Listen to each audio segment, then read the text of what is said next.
Gracias, diputado presidente. Buenas tardes, colegas diputados y diputadas, pueblo salvadoreño y los medios de comunicación que nos siguen en el desarrollo de esta plenaria.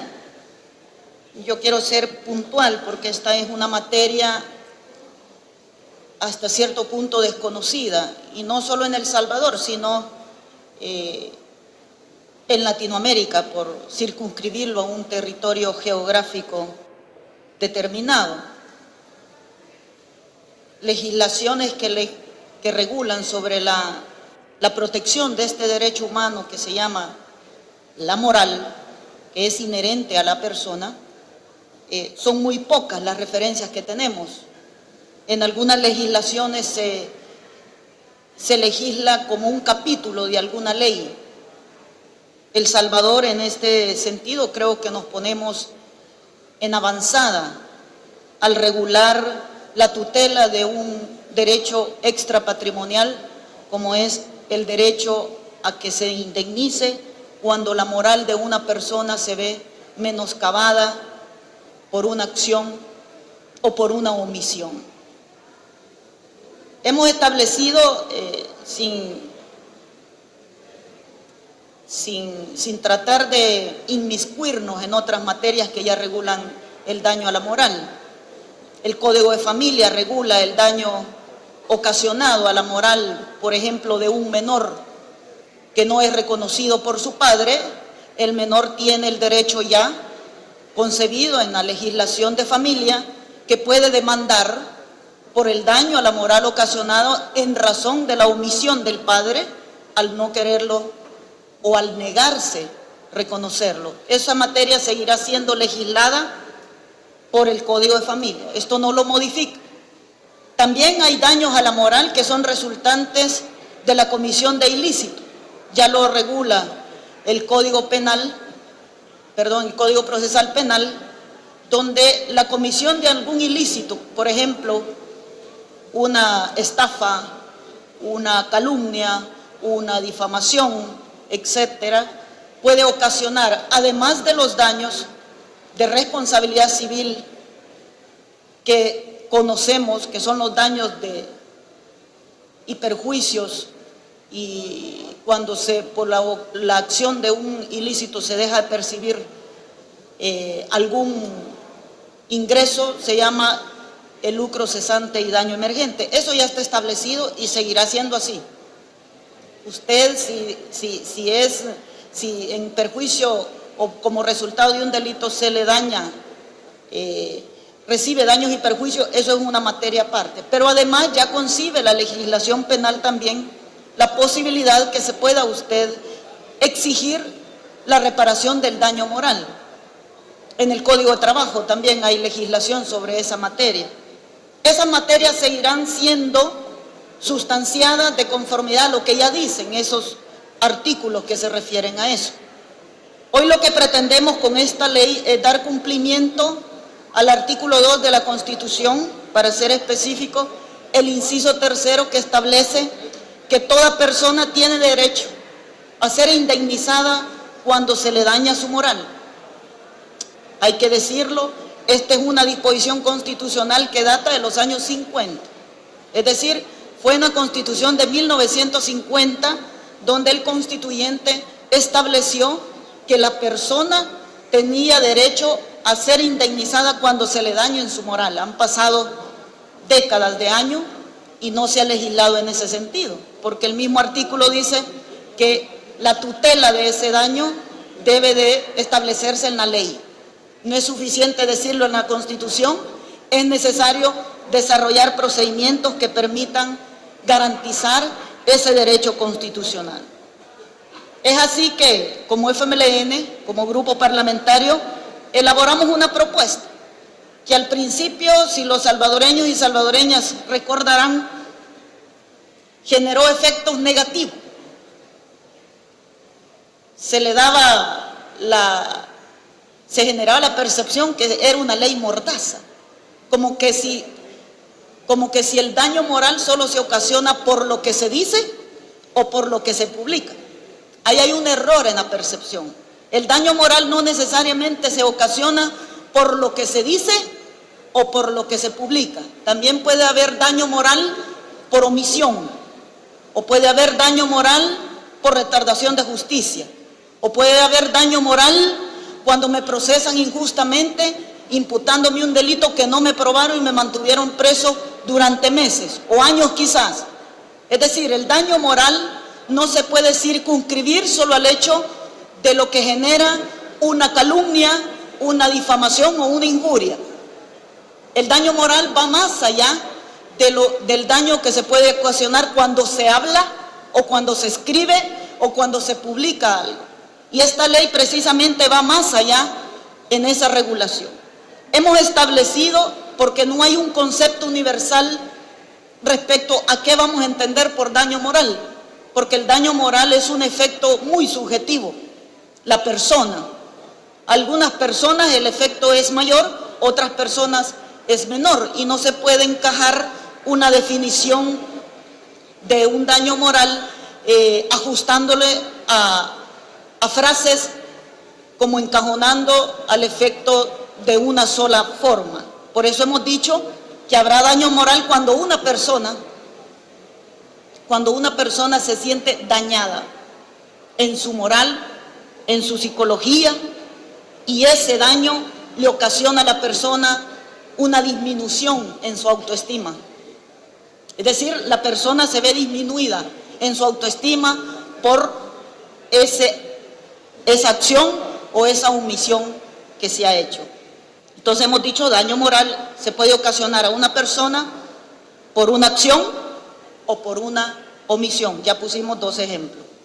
La ley establece que todo daño moral, una vez probado, no es suficiente decirlo, no es suficiente expresarlo de que a mí me ha dañado mi moral, no, tengo que probarlo.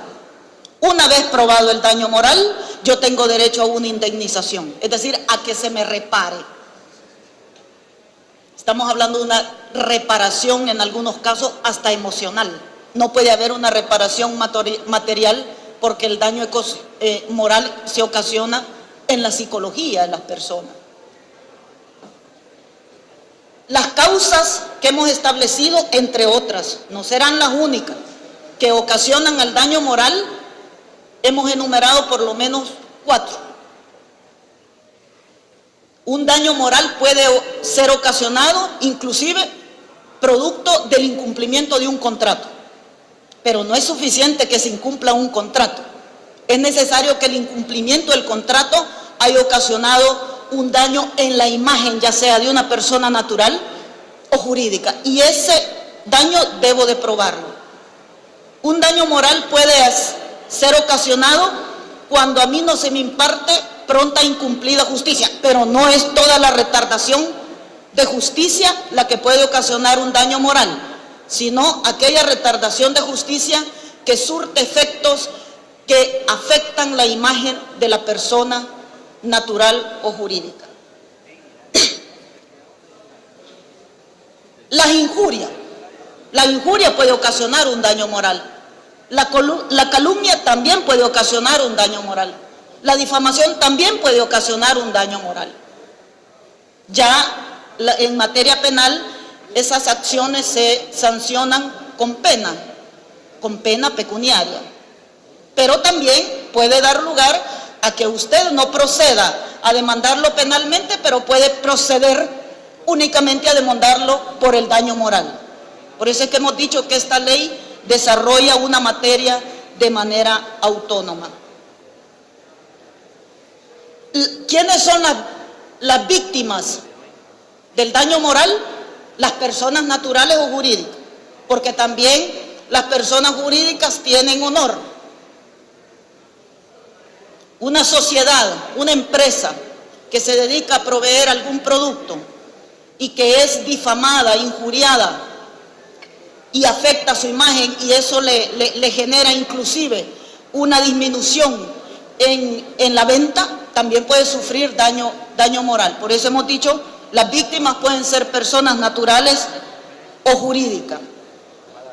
¿Quiénes son los obligados a reparar el daño moral? Quienes los ocasionan. Y yo aquí quiero hacer una aclaración para aquellos que puedan pensar de que cualquier actuación o omisión de una institución del Estado puede dar lugar a una demanda de reparación por daño moral. La Constitución, y se ha reforzado por jurisprudencia constitucional, ha dicho que cuando es un funcionario público el que daña la moral de una persona, en principio el responsable del daño es el funcionario público, si el daño lo ha ocasionado incumpliendo su función.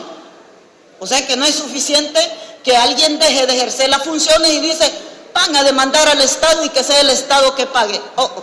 Eso no es así.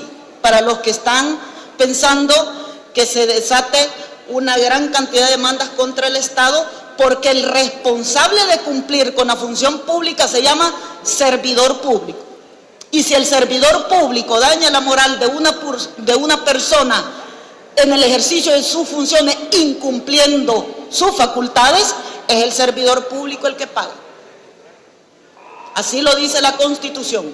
Y en el caso que el servidor público no pagase, responde el Estado subsidiariamente, pero el Estado demanda al servidor público para que lo devuelva lo que pagó en su nombre.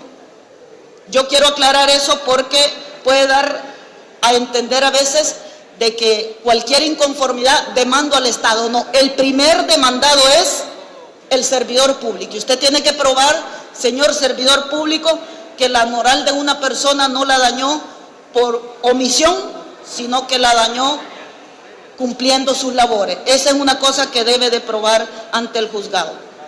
El procedimiento para declarar una indemnización por daño moral es el procedimiento ordinario que establece la Ley de Procedimientos Civiles y Mercantiles.